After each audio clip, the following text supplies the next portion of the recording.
Did you know that the word Halloween can be translated as Holy Night? But holy for whom?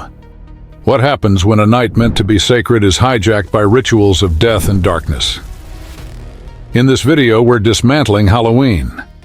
We'll explore the etymology of the word, delve into its pagan roots, and expose the true meaning behind trick or treat, costumes, and glowing pumpkins. Our goal is to reveal the spiritual aspect many overlook. Stay until the end to understand why, as Christians, celebrating Halloween is spiritually dangerous, and how American culture turned an ancient Druid ritual into a billion-dollar industry that enters many American homes every year. The word Halloween comes from something that sounds sacred.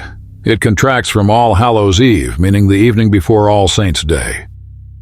In the Christian calendar, November 1st was set aside to honor believers who had died in faith. The night before became known as the eve of this holy day. But here begins our first discovery. When church leaders chose November 1st for All Saints' Day, that date was already occupied.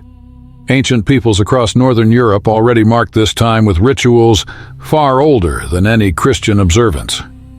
The church tried to overlay a holy remembrance on top of existing pagan celebrations. Think of it like painting white over a dark stain. From a distance, it might look clean, but underneath the original mark remains, and given enough time, it bleeds through. This is exactly what happened with Halloween. The attempt to create a Christian holy day on this date did not purify the older customs. Instead, it absorbed them. The darkness put on a costume of light, but it never changed what it was underneath. A night meant for life and holiness was seized by rituals of death and darkness. It is a classic case of religious mixing where darkness wore a light costume. The very name that sounds holy became a doorway for something else entirely. And to understand what walked through that door, we must travel back before the Christian calendar, to the festival that refused to die. So we've discovered the name sounds holy, but it covers something much older. What was already happening on October 31st that the church tried to replace? Let's meet the real birthday of Halloween. Long before anyone called it All Hallows Eve, the Celts of ancient Britain and Ireland knew October 31st by another name, Samhain. This was their New Year's Eve, but not like ours with fireworks and resolutions. Samhain marked the death of the year. Picture those ancient hills as October ended. The last harvest was gathered. The green fields turned brown. Animals were brought in from pasture. Winter was coming, and with winter came death. The Celts watched their world dying around them, and they believed that on this one night, death itself drew near. They believed the veil grew thin and the dead walked. On Samhain night, the boundary between the living and the dead became like tissue paper. Spirits of those who had died during the year were thought to return, searching for warmth, for food, for bodies to possess. The wild hunt rode across the sky. Fairy mounds opened. Things that should stay buried walked the earth. This was not play. It was a season defined by fear. Families huddled inside, hoping the roaming spirits would pass them by. Some left food outside their doors as offerings. Others extinguished their hearth fires, making their homes look abandoned. Everyone knew the rules. Don't go out after dark. Don't look them in the eye. Don't let them know you're alive. Here's what we must understand. These people truly believed the dead returned. They shaped their entire year around this belief. Their fear was real. Their rituals were desperate attempts at survival. October 31st was the most dangerous night of their year, when the world of the dead invaded the world of the living. The church tried to paint over this with All Saints' Day, but fear that deep doesn't disappear because you change the calendar. The terror of Samhain lived on, wearing new names, but keeping its old face. Now we come to the rituals themselves. If you believe the dead were coming, what would you do? The Celts had their answers, and every one of them opens a door God commanded us to keep shut. The Druids, the Celtic priests, lit massive bonfires on hilltops. These weren't campfires for warmth. The Druids claimed these sacred fires could reveal the future. They watched how the wood burned, which way the smoke blew, what shapes appeared in the flames. They threw bones of sacrificed animals into the fire, studying how they cracked and fell. From this comes our word bonfire, originally bonefire. But the people did something even more disturbing. They wore costumes, but not for fun. They dressed in animal skins and heads, painting their faces with ash from the sacred fires. Why? To hide from the spirits. If a dead soul saw you dressed as a beast or a demon, maybe it would think you were one of them and pass you by. Listen to what God says about such practices.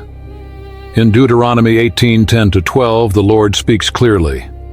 There shall not be found among you anyone that maketh his son or his daughter to pass through the fire, or that useth divination, or an observer of times, or an enchanter, or a witch, or a charmer, or a consulter with familiar spirits, or a wizard, or a necromancer. For all that do these things are an abomination unto the Lord. Every element is there. The ritual fires for divination, the seeking of knowledge through supernatural means, the attempt to interact with the dead. God calls these things abomination, not mistakes, not cultural differences. Abomination. It was not a joke. It was a ritual built on fear and contact with spirits. The people of Samhain were doing exactly what God forbids his children to do. They were opening doors to the spirit world, seeking protection through occult means, trying to manipulate spiritual forces through ritual and disguise. Consider this parable. A child finds a bottle with a skull and crossbones on the label. But someone has pasted a smiley face sticker over the warning. The child drinks because the new label looks friendly, but the poison inside hasn't changed. This is Halloween's story. The warning labels were covered with new names, but the spiritual poison remains. So we've seen the ancient fears and forbidden rituals. But how did these dark practices end up as a children's holiday in America? The transformation will surprise you. The Druids' fires should have died out centuries ago. The costumes should have stayed buried with the old ways. But in the 1800s, something unexpected brought them back to life. The Irish potato famine sent over 1 million Irish immigrants to America. They brought their October traditions with them, including what remained of Samhain, now wearing its Christian costume as All Hallows Eve. But America was different. Here, communities were looking for reasons to gather, for shared celebrations that could unite neighborhoods. Halloween got a makeover. Community leaders worked to take the frightening elements out, to make it a party for everyone. Newspapers encouraged parents to remove anything frightening or grotesque from Halloween celebrations.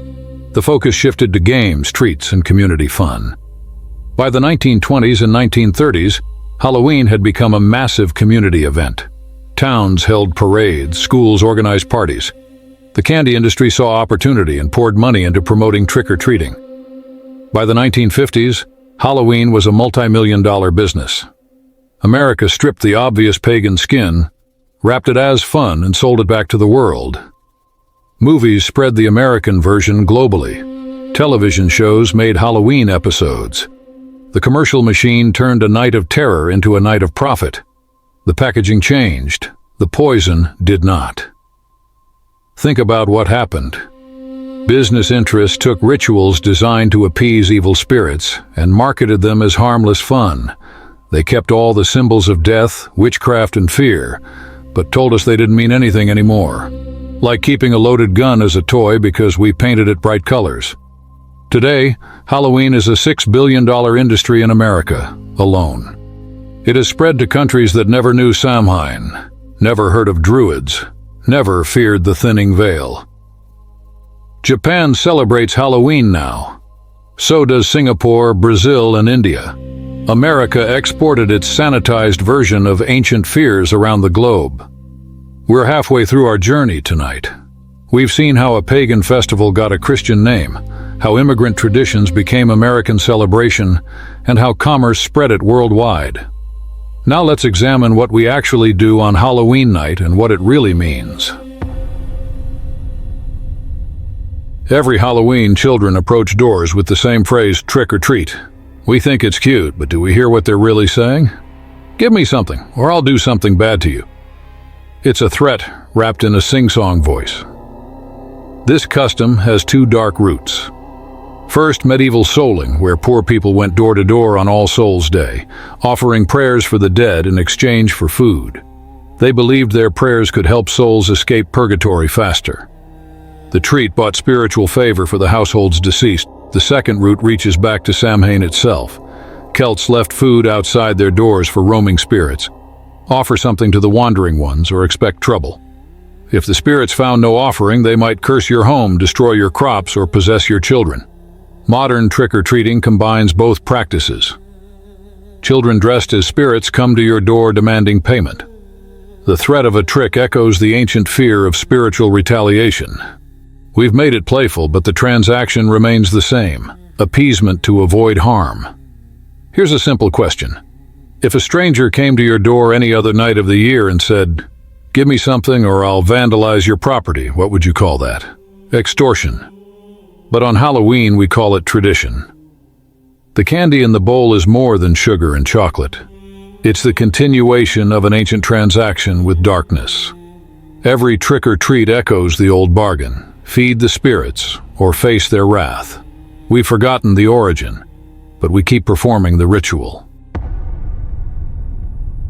Now we dress our children as the very things ancient peoples feared. We send them out as witches, demons, ghosts, and monsters.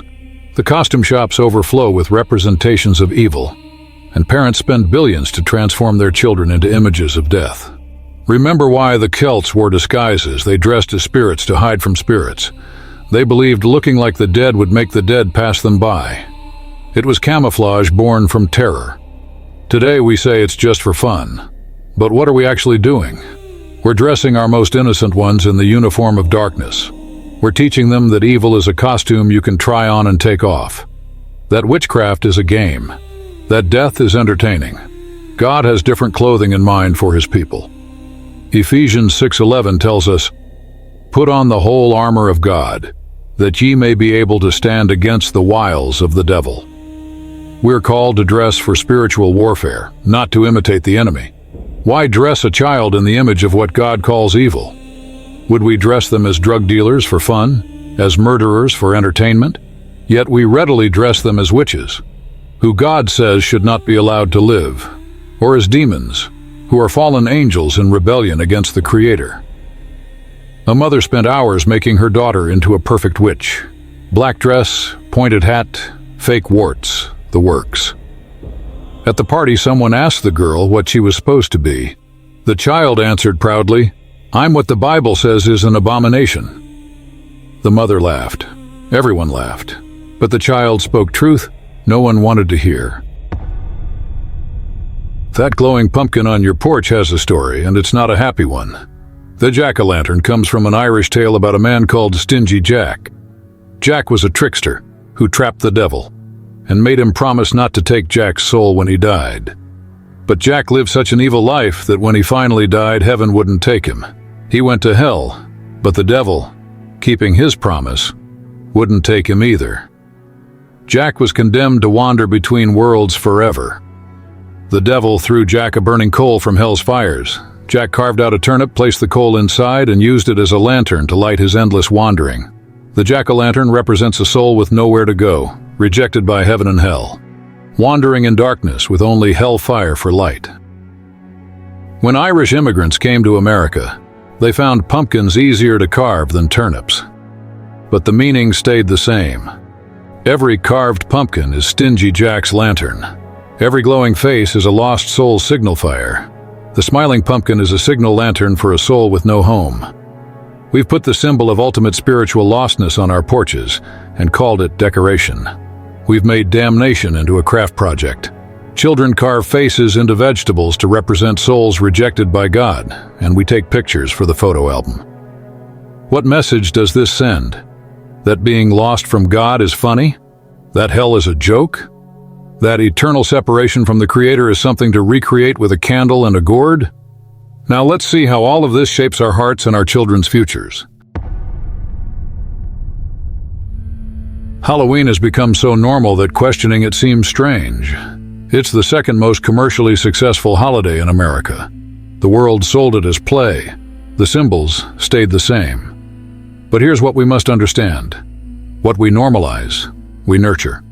Every year we train millions of children that death is entertaining, that evil is a costume, that darkness is fun. We're not just celebrating a holiday. We're forming souls. The retail industry doesn't care about the spiritual implications. They care that Americans spend billions on costumes and candy. The entertainment industry doesn't care about the occult origins. They care that Halloween movies and shows draw huge audiences. Commerce has no conscience. But Christians must. Every Halloween, Christian parents face a choice. Do we go along because everyone else does? Do we participate but try to sanitize it somehow? Or do we stand apart and risk being called extreme? Consider this truth. Spiritual formation happens through repetition. Every year a child dresses as a witch. The idea of witchcraft becomes more normal. Every year they pretend to be dead things. Death becomes less serious. Every year they participate in rituals rooted in fear and darkness. Their spiritual sensitivity dulls. The commercial success of Halloween proves nothing about its spiritual safety. Cigarette companies were commercially successful while killing millions. The slave trade was profitable while destroying souls. Success in the marketplace doesn't equal righteousness before God. We've lifted Halloween's mask tonight. Under the candy and costumes, we found Samhain's fear. Under the jack-o'-lanterns, we found lost souls. Under trick or treat, we found ancient appeasement. Under All Hallows Eve, we found a doorway that should have stayed closed. Scripture gives us clear guidance. 2 Corinthians 6:14 asks, "What fellowship hath righteousness with unrighteousness? And what communion hath light with darkness?" The answer is none. We cannot serve God while playing with symbols of evil. 1 Thessalonians 5:22 instructs, "Abstain from all appearance of evil." Not just evil itself, but even its appearance. Halloween is nothing but the appearance of evil, from the decorations to the costumes to the practices. So what can Christian families do instead? Create new traditions that celebrate life, not death. Host harvest parties that thank God for provision. Organize service projects that bless your community. Use October 31st to pray for those trapped in real darkness. Some will call you extreme. Some will say you're overreacting. Your children might complain about missing out. But remember, we're not called to be popular. We're called to be holy. We're not called to fit in. We're called to stand out. The choice is yours. You can follow the crowd down streets decorated with death, or you can light a different path. You can dress your children as demons, or you can dress them in righteousness. You can fill their bags with candy given in fear's tradition, or you can fill their hearts with God's truth. Halloween asks you to celebrate death. Christ calls you to celebrate life. Halloween says darkness is fun. Christ says he is the light. Halloween trades in fear. Christ offers perfect love that casts out fear. The mask has been lifted. The truth has been spoken. Now comes your decision. Will you continue to let October 31st be a night when darkness is invited to your door? Or will this be the year you finally say, "As for me and my house, we will serve the Lord"?